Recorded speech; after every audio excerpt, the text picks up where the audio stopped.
አሁን ደግሞ የምናየው ምክሮችን ነው ለአዳዲሶች ማለት ነው። ምን ማድረግ ያለብን የምለውን ነው። መጀመሪያ ላይ ምን ይላል እዚህ ጋር እንደሚታዩት መጀመሪያ የራሳቸውን ፕሮፋይል በደንብ ያስገቡ ይላል። ቅድም ፓስወርድ ወይ ደግሞ እሱን በደንብ ማስተካከል አለባችሁ ማለት ነው። ቀጥሎ ደግሞ ጎበዝ ኤጀንት ይምረጡ ይላል። እዚህ ጋር እንደሚታዩት ኤጀንታችሁን መምረጥ አለባችሁ ማለት ነው። በቃ ዝም ብሎ ሳይሆን ያሰራኛል ብላችሁ የምታስቡትን ሰው ያስረዳኛል ብላችሁ የምታስቡትን ሰው መርጣችሁ ከእሱ ጋር መስራት ነው ያለባችሁ። አሁን ደግሞ ይህን ሊንክ የላክላችሁ ሰው ጎበዝ ሰው ስለሆነ ነው ይህንን ሊንክ ሰርቶ ቪዲዮ የላክላችሁ እና እሱን በደንብ አስተምረኝ አሰራኝ ብላችሁ ከእሱ ጋር መስራት ነው ማለት ነው። ቀጥሎ ያለው ደግሞ ምንድነው? በቀን ቢያንስ 2 እስከ 3 ሰዓት እዛ ላይ ቆዩ ነው። አፑ ላይ ይሆኑ ነው ማለት ስራ ላይ ማለት ነው። 2 እስከ 3 ሰዓት ምክንያቱም እዛ አፕ ላይ ሰአታችሁን እዛ ጋር እያሳለፋችሁ ስትሄዱ የምታገኙት ገቢ እየጨመረ ነው የሚሄደው። ምክንያቱም መቀመጥ ብቻ አይደለም ጊፍት ታገኛላችሁ ለእናንተ ጋምብል ይደረጋል። ስለዚህ ሰአታችሁን እዛ ላይ በትንሹ ከ2 እስከ 3 ሰዓት ከዛ በላይ ደግሞ ስትቆዩ ኤጀንት ሆናችሁ ስትሰሩ ሰውን እየመዘገባችሁ ምናምን ቤታችሁን ቫይራል እያወጣችሁ ትሄዳላችሁ ማለት ነው። ሌላ ላይቭ ላይ ስትሆኑ ከሰዎቹ ጋር እያወራችሁ ከሰዎቹ ጋር እየተጫወታችሁ ከእነሱ ጋር መስራት ነው። ምክንያቱም እዛ ላይ ስትሆኑ ይሄን ስራ ብቻ ሳይሆን ለሌላ ስራ እንኳን ሰውን ልትተዋወቁ ስለምትችሉ ይሄንን አርጉት ማለት ነው።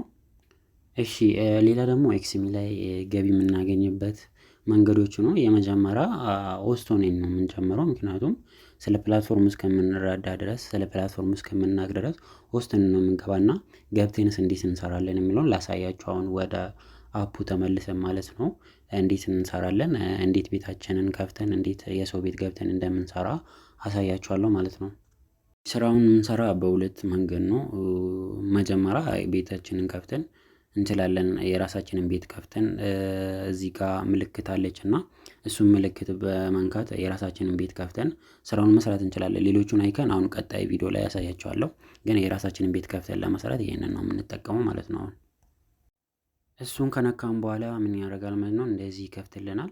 ከዛ ከታች ስታርት ቱ ቮይስ ላይቭ የሚል አለና እሱ አለ ማለት ነው። ከላይ መጀመሪያ ላይ የምናደርገው መጀመሪያ ላይ ማለት ነው ስማችንን እናስተካክላለን። ከላይ ስማችንን እናስገባለን ወይ ደግሞ የሆነ ነገር እንጽፋለን። ስማችን አለ እሱን አጥፍተን የሆነ ዌልካም ወይ ደግሞ ሌላ ነገር እንጽፋለን ማለት ነው። እሱ ጋር እሱን ከጻፍነው በኋላ ከላይ ደግሞ የሆነ ምልክት አለች የፕላስ ምልክት እሱ ጋር ፎቶ እናስገባለን።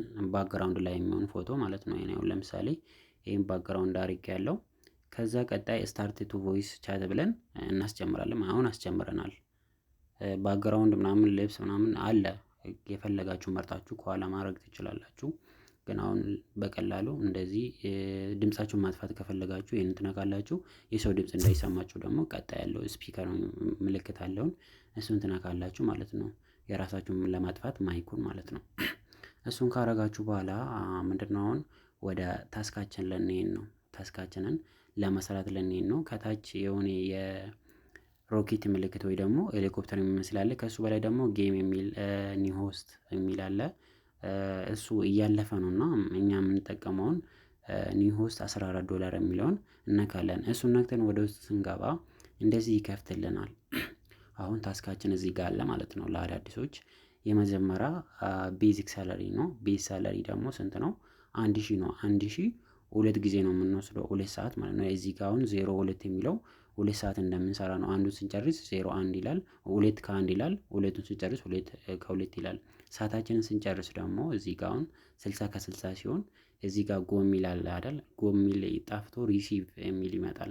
ከዛ ምንድነው የምናደርገው? ሪሲቭድ እናደርጋለን ማለት ነው። አንደኛውን ሰዓት ስንጨርስ ሁለተኛውንም ሰዓት እንደዛው 60 ደቂቃ ስንጨርስ እንደዛ ይመጣል ማለት ነው። ከዛ ኤክስትራ ሳላሪ ነው። ኤክስትራ ሳላሪ ደግሞ 1500 2 ጊዜ ነው የሚሰጠን።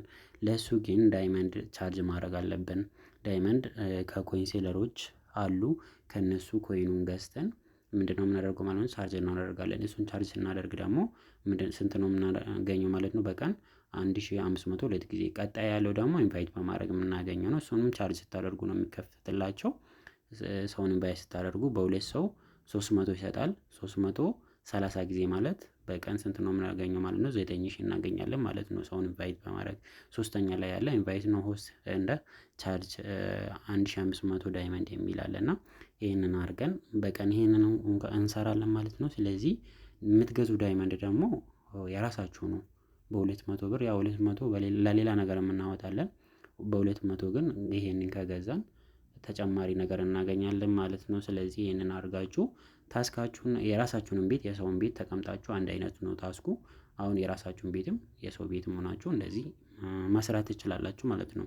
ይሄ ለውስጦች ነው። ሌላ ተጨማሪ የምናገኝበት መንገዶች ግን አሉ። አሁን እሱን ላሳያችሁ። ይሄ በዚህ ቀላል ነውና ታስኮቹን ግን እንዳትረሱ እሺ። ሰዓታችሁ ሲያልቅ ቻርጅ ማድረግ ያለባችሁ ደግሞ አሁን መጀመሪያ ቀን ስትገቡ ቻርጅ አድርጉና ጀምሩ።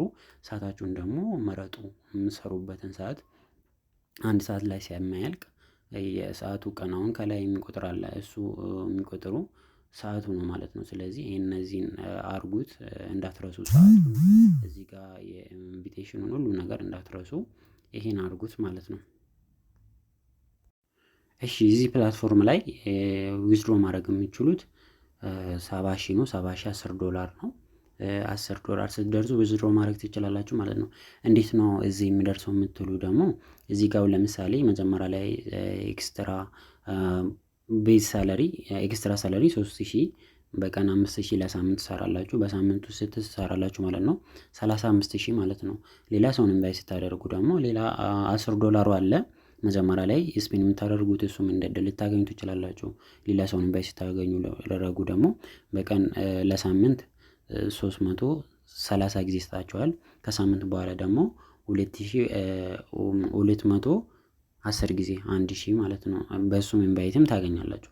ሌላ ደግሞ እዚህ ጋር ስትሪዳችሁን እያሳደጋችሁ ትሄዳላችሁ ማለት ነው። አንዴ ዳይመንድ ገዝታችሁ ለራሳችሁ ጊፍት እየሰጣችሁ ለምሳሌ ከዚህ ከ1000 ተነስቶ 1300 1500 3500 እያለ እያደገ ነው የሚሄደው። የመጨረሻ ደግሞ እዚህ ጋር እንደሚታዩት 140,000 ለ5 ሰዓት ማለት በቀን $400 ማለት ነው መስራት የሚችሉት ነው። ያው ለሱ የሚጠይቃችሁ ኤክስቼንጅ እንደዛውም ነው። እዚህ ጋር በጣም ብዙ ነው። እዚህ ጋር ለምሳሌ 20,000 የሚለው ደግሞ 20,000 ብቻ አይደለም። 20,000 ጊፍት ለራሳችሁ ሲሰጡ ሳይሆን 30,000 ለራሳችሁ ሲሰጡ 21,000 ይሆናል። ለእናንተ ስትሪዳችሁ ከ1000 ተነስቶ ወደ 1300 ያድጋል ማለት ነው። እዚህ ጋር ስትደርሱ ደግሞ ሌላ ተጨማሪ የምታገኙበት አለ። ወርቃማ ወንበር አለና እሱ ላይ ተቀምጣችሁ 600 ታገኛላችሁ ለ2 ሰዓት። ለ2 ሰዓት 1200 ማለት ነው። ስትሪዳችሁ ከዚህ ተነስቶ ከ1000 ተነስቶ እዚህ ጋር ሲደርስ ማለት ነው። ስለዚህ እዚህ ጋር 2600 ላይ ድጋሚ 1200 ማለት ስንት ነው? ወደ 3000 ምናምን ነው ማለት ነው። ስለዚህ ተጨማሪ ነገር እዚህ ጋር ደግሞ ስትደርሱ ጂ ላይ ስትደርሱ እዚህ ጋር ጂ ላይ ስትደርሱ ማለት ነው በቀን 9000 መስራት ሲጀምሩ በሰዓት ቦስ የሚል ወንበር አለ። እሱ ላይ ደግሞ 3000 ተጨማሪ በቀን ታገኛላችሁ ማለት ነው። ሶ በጣም አሪፍ ነው የምታገኙ ማለት ነው። እስቲ ሌላችሁን እያስተካከላችሁ ስትሄዱት ሌላ ስለ ፕላትፎርሙ በደንብ ከተረዳችሁ በኋላ ደግሞ ኤጀንት ሆናችሁ ነው የምትሰሩ። ኤጀንት ሆናችሁ ደግሞ ምን አይነት ገቢ እንደምታገኙ ላሳያችሁ። እሺ የመጀመሪያ ኤጀንት ኮሚሽን አፑ ላይ በጣም አሪፍ ነው። ኤጀንት ኮሚሽን ማለት ነው ከ5% ጀምሮ እስከ 21% ነው። የሚጠይቀው ደግሞ ኤክስቼንጁ እንኳን አሁን ሌሎች አፖች ላይ 1 ሚሊዮን 2 ሚሊዮን ነው። እዚህ ላይ ግን ስንት ነው ማለት ነው? ለምሳሌ ከዲ ወደ ሲ 1 ሚሊዮን 400,000 ነው። በጣም ትንሽ ነው ማለት ነው 9% ለማግኘት። ከዛ ደግሞ ተጨማሪ አሁን ሲ ላይ ስትደርሱ 140,000 ዳይመንድ ይሰጣችኋል ማለት ነው እንደ ኤክስትራ ጊፍት ማለት ነው። ሌላ ደግሞ እዚህ ጋርም ስትደርሱ 420,000 እያለ ይሄዳል ማለት ነው። ከዛ ደግሞ 1 ሚሊዮን 400,000 2 ሚሊዮን 800,000 እያለ አሪፍ ዳይመንድ እንኳን እያገኛችሁ ትሄዳላችሁ ማለት ነው ሌቨላችሁ ባደገ ቁጥር። ስለዚህ ይሄ በጣም አሪፍ ነው ማለት ነው። ሌቨላችሁ ባደገ ቁጥር የምታገኙትም ደግሞ እንደዛው እየጨመረ ይሄዳል ማለት ነው አፑ ላይ እና በጣም አሪፍ ነው። የሚጠይቀውም ኤክስቼንጅ በጣም ብዙም አይደለምና እናንተ የምታገኙ ኮሚሽንም እንደዛው አሪፍ ይሆናል ማለት ነው። ሌላ ደግሞ ቢዲ ሳለሪ አለ። ቢዲ ሳለሪ ማለት ወራዊ ደሞዝ ማለት ነው። ወራዊ ደሞዝ እዚህ ጋር እንደሚታዩት ከ10% ጀምሮ እስከ $10 ጀምሮ እስከ $2600 ተጨማሪ አለ ማለት ነው። እንደዛውም ደግሞ ተጨማሪ ፍሬም አለ። እንደዛውም ደግሞ የምታገኙት ሌላ ሌላ ነገርም አለ ማለት ነው። ስለዚህ ደሞዝም እንዳላችሁ ማሰብ አለባችሁ። እሱን ደግሞ የምታገኙት በኤጀንታችሁ እናንተና ከእናንተና ኤጀንት ያደረጋችሁ ሰዎች በእንቅስቃሴያቸው እነሱ በወር ውስጥ $100 ካገኙ ወይ ደግሞ 700 ሺህ ኤክስቼንጅ በእናንተ ስር ከተደረገ $10 አላችሁ። ቀጣይ ደግሞ እዚህ ጋር $300 ከተገኘ ደግሞ $25 አለ ማለት ነው። አሁን ደግሞ በመጨረሻ ወይ ደግሞ የመጨረሻ ቪዲዮአችን ይሄን ነው። እሱም ደግሞ አፑ ላይ ያሉ ምልክቶች ወይ ደግሞ አይከኖች ለምን እንደሚጠቅሙ የሚያሳይ ነውና እስከ መጨረሻ ተከታተሉኝ።